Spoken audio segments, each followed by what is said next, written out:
তো বন্ধুরা এখন বাজে হচ্ছে সন্ধ্যে 6:10। আজকে দ্বিতীয় দিনে আমাদের মহরমের মেলা লাগবে, সেই কারণে আমরা রেডি হয়ে যাচ্ছি। আয়নার বাবা কিন্তু এখনো দোকান থেকে আসেনি, এসে জাস্ট আমাদেরকে পিক আপ করবে, ঠিক আছে? আমি একদম অলমোস্ট ডান। আর এদিকে এসো আসে। আর এই যে দেখো, সোজা সোজা। আমার ছেলে বলছে মামা টিপ পরলাম, কেমন লাগছে আমাদের বলো? ভালো লাগছে এটা? আমার ছেলেও রেডি, আমিও রেডি। না ওগুলো বলতে যাচ্ছি। তো আমরা এখন বেরোবো, একটু পরে আয়না বাবা আসছে, তারপরে চলো মেলাতে গিয়ে একদম দেখা হবে। দেখতে দেখতে এবছরের মহরমটাও চলে গেল, তাই না বলো? এই তো যেন শুরু হলো।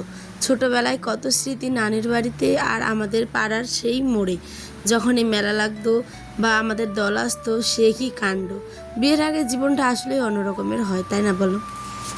বিয়ের 2 বছর 3 বছর হয়ে গেল, এখন আর বাবার বাড়িতে যাওয়া হয় না। চেনা রাস্তা, চেনা লোকজন, চেনা গলি, চেনা ঢাকের আওয়াজ, মানে ঢোলের আওয়াজ, সমস্ত কিছু এখন অচেনার গল্পে। যখনই পিছনে ফিরে তাকাই খুব কষ্ট হয়, যদি সেগুলোই আজ স্মৃতি হয়ে থাকতো, আমার জীবনের অংশটুকু হয়ে কতই না ভালো হতো বলো। তো আজ আমাদের গ্রামে মহরমের শেষ দিন, বাসে করবুলার দিন। তো আমি আর আমার বর মিলে গেছিলাম হচ্ছে দেখতে আমাদের পাশের মার্কেটে। সেটাই আজ তোমাদের সাথে একটুখানি শেয়ার করব। কেমন লাগবে অবশ্যই সেটা কমেন্ট করে যেও কিন্তু।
মহরমের মেলাতে কিন্তু হিন্দু মুসলিম প্রত্যেকেই উভয়ই কিন্তু যুক্ত হয়।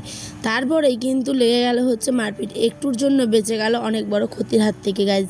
সে সমস্ত কিছু ভিডিও করতেই পারেনি, কারণ দৌড়ে ওখানে গেছিলাম আর ভিডিও করার মানে মাথাতেই তখন আসেনি, ঠিক আছে? তো অনেক কিছু করার পরে তারপরে আবার দল খেলা চালু হয়, মাঝখানে কিন্তু অনেকক্ষণ হয়নি, ওকে। আর তারপরেই কিন্তু দেখো একটু ক্ষতি হতে হতে, মানে একটু ক্ষতি কত বড় ক্ষতির আকার ধারণ করতে পারে বলো তো। হাত থেকে যে লাঠিগুলো যে এইভাবে করে ঘোরাচ্ছে কি না, ঘোরাতে ঘোরাতে একদম মানুষের গায়ের উপর গিয়ে পড়ছে। মানে কিছু কিছু লোক এটা ইচ্ছে করে করছে, জানি না কেন।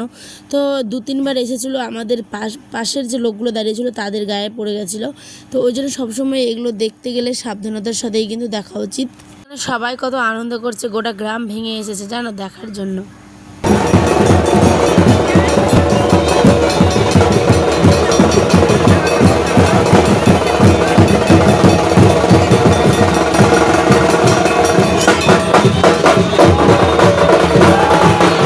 আমাদের মালদার চাঁচলে যেরকম ঢোল বাজে, এখানে পুরোটাই উল্টো। এখানে একটা মানে বাঁশির মতো বাজে, তারপরে একদম বাজটা অন্য আর কি। তারপরে আমরা দলের পিছন পিছন হাঁটতে হাঁটতে চলে গেলাম যেদিকে মেলা লেগেছে।